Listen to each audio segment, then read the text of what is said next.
Hey friends, Peter Faciano here. Welcome back to my series on the Canon M6 Mark II. In today's video, I'm going to give you some tips, tricks, and identify some hidden features of the Mark II that you may not necessarily know that are there. But before I do that, I want to go ahead and do three things. Number one, I want to thank all of my new subscribers and encourage my viewers, if you're not subscribed already, to go ahead and click on that YouTube icon down there and become a subscriber. Turn on that bell notification. And two, I want to give a shout out to a fellow YouTuber over in Australia called My Camera Bag. He's doing a series on the M6 Mark II and the Canon M50. He's doing a really good job over there. So head over to his channel, give him some thumbs up, subscribe to his channel, and let him know that I sent you. He has no idea that I'm saying this. I've exchanged some messages with him early on in this series, and he seems like a pretty cool dude. So head on over there and subscribe to his channel. And the third thing is, just so this doesn't sound so clickbaity, I kind of need to define what I mean by a hidden feature. Anytime you go into a menu item, you might have to go into a sub menu in order to find some of these features. So when I talk about a hidden feature, it seems to be like a feature found within a menu within a menu. And if you don't know that they're there, then I think that kind of classifies as a hidden feature. I guess with all that being said, let's go ahead and jump into today's video. For my first tip, trick, and hidden feature, I'm going to talk a little bit about the video side of things. If you haven't seen my video already about how to update the firmware to 1.1.0, go ahead and do that, but do that after you watch this. Firmware version 1.1.0 allows you to shoot 24 frames per second. If you're in the United States, if you scroll over to your wrench menu number 2, you'll notice that your video system is set for NTSC. And if you go to your camera icon, menu number 9, while you're set in manual mode, you'll see your movie record quality. If you select that, you'll see that the 24 frames per second option is there. If you are outside of the United States, your camera is going to be set on PAL. And if you take a look at that same camera icon menu, item number 9, the option for 24 frames per second is not there. So in order to shoot 24 frames per second, you're going to have to switch your camera over to NTSC. Once you have that option selected, then you can shoot 24 frames per second. Okay, my next tip, trick, and hidden feature deals with the autofocus mode that you select. Every once in a while, you're going to need to use manual focus. And the majority of the people that are out there are more than likely going to be in tracking mode. And when you're in tracking mode, you'll see those boxes pop up and it dances all across the tree branch. And every once in a while, if a leaf will flutter, maybe the autofocus point will jump to that leaf. If your object is pretty much stationary, you can switch over to manual focus and utilize the focus peaking lines.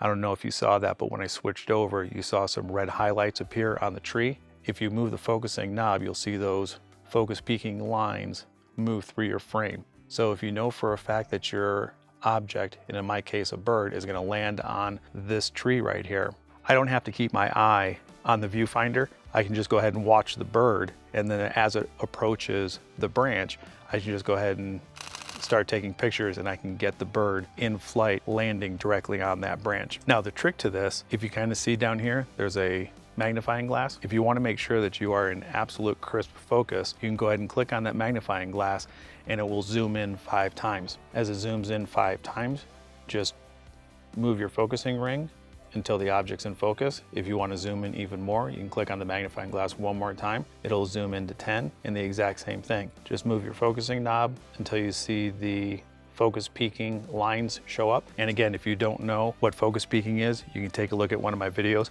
I'll put a link to all this stuff in the description, and I'll also put an end card to my playlist. Touch on the magnifying glass again. Now you know that you're in absolute focus in that specific area. Now staying with the autofocus feature itself, if my camera is in manual focus, you'll notice that the magnifying glass disappears. The only way the magnifying glass is going to appear is if you are in manual focus, or if you're in spot focus, 1-point autofocus, or zone autofocus. So right now I'm in spot autofocus, and you can see that the magnifying glass popped up. If I go back to tracking, the magnifying glass disappears. So I suppose you can consider this to be a hidden feature because it disappears. So if you don't know that this option exists, that's why I would consider this to be a hidden feature. All right, so for my next tip, trick, and hidden feature, this is going to do with the LCD screen.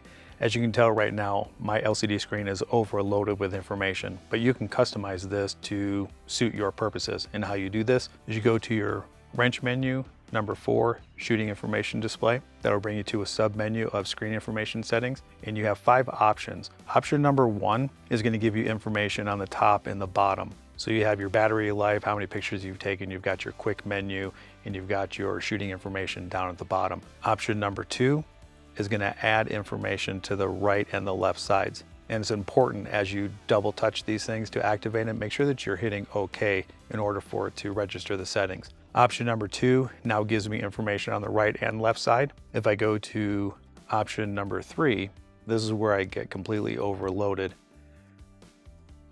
Option number 3 gives you everything, your histogram, your level, and it maintains the information top, bottom, right, and left. If you go to information or setting number 4, this is going to give you a completely blank screen, no information at all.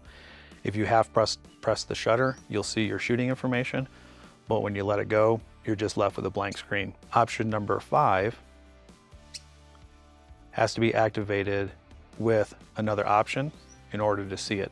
This now will give you information without seeing anything on the LCD screen. You'll have to look through the viewfinder to see your image and what you're taking a picture of. The beauty of your LCD screen is you have the option to customize it, and this is the hidden feature that I'm talking about. Once you're in a specific setting, there's this edit information screen. You can click on that and you can add or take away things on the screen that you don't want. So you can customize that however you want. Just make sure that you're double clicking things to turn them off.